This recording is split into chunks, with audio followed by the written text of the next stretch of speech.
Greetings, Light Tribe. Janine Palmer here, Spirit Silverman for Harmony Energy Healing. And I want to talk today about spirit and ego, how they're both part of us and how they work through us, or I suppose the perceptions of them and what they mean. Because some people will talk about, there was a post that someone shared the other day, and briefly it was just saying that, okay, in the spiritual community, some people might be thinking they're something or portraying themselves as something that they still might think that they're separate from, apart from, higher than, whatever. So if there's any type of feeling of superiority about anything, that would come from ego.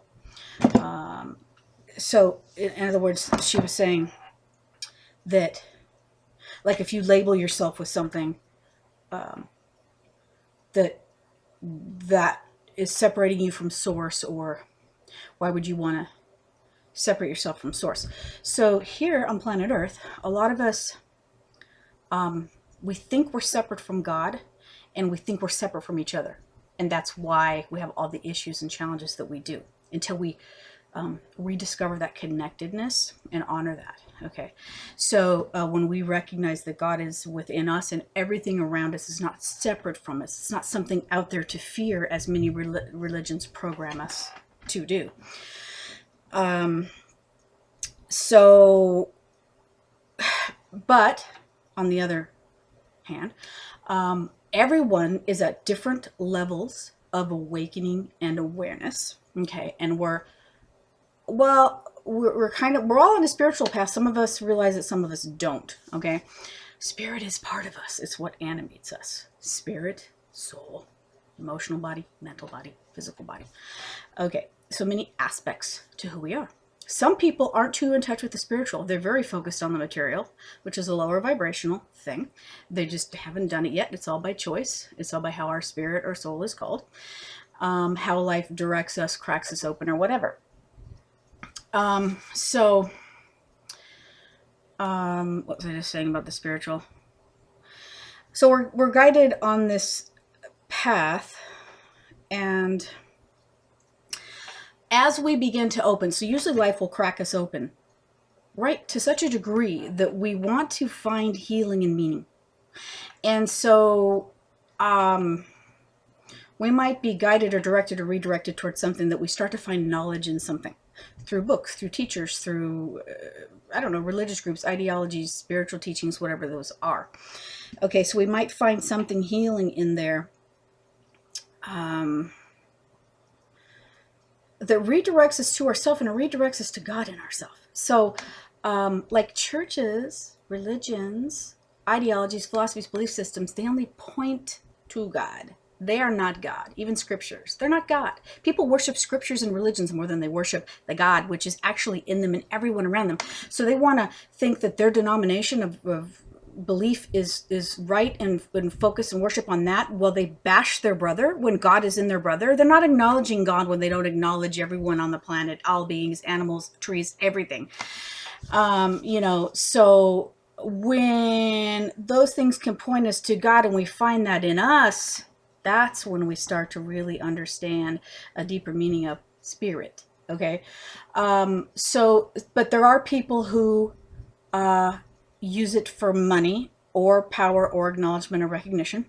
So they would be on the lower part of it, and maybe they don't realize it.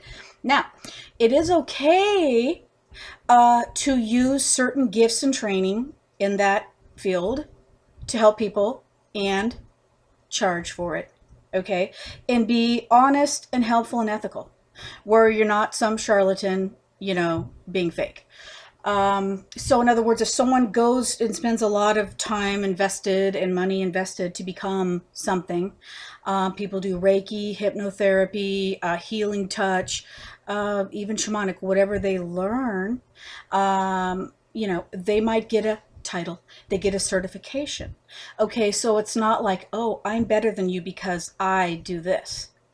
That's not necessarily what it means. It might mean, okay, I'm a person that's looking for healing, and I actually like the fact that you've studied and you have this credential or this certification or this proof that you went here and you had this training, so that I'm going to feel more comfortable working with you knowing that, rather than just someone doing it off the cuff, which is the way it used to be. And you have to trust your discerning spirit. There are people that can be helpful, and you have to know how you feel about that individual and that energy. If you're not comfortable, then don't do it. So there are people who are doing good works, and maybe they are spiritual and they call themselves spiritual. Maybe they call themselves light workers. It doesn't matter. It's just words that they try to use to show what they're trying to do. But they are not that label. Okay, so if someone says, I'm a light worker, it probably doesn't mean that they think they're, better than anybody else, but there probably are those out there who do. So it's good to be aware of what energy we're coming from. Because when you're coming from that level of having a calling for healing, which is helping others to heal, helping them to do their healing work. Now, there are people that are healers, but a lot of people aren't healers. They're just guides. They help you to heal. So it depends on how much ego is working through that situation or not. And sometimes we don't know, but sometimes we can pick up on the vibe. We have these gifts ourselves. You know what I mean? So it's good to be aware that you're not, touting yourself to be this, that, and the other thing because you're trying to get some grandiose recognition of it.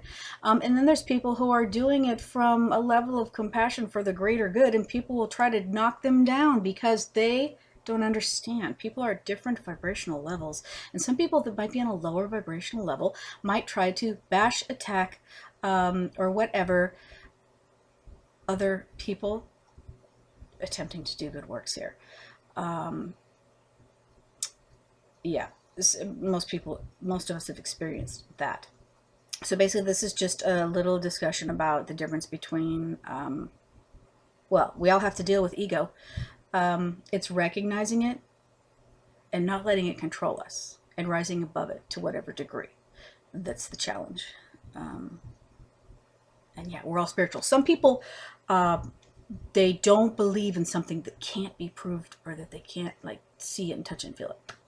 Okay, so that might be harder for them to identify with that, but it doesn't mean that it is not part of them. So to each his own on that, and how we open up to it and how we balance it and how we reintegrate, or not reintegrate, but honor all the parts in balance. Trying to be in balance and keep those things in balance is not easy.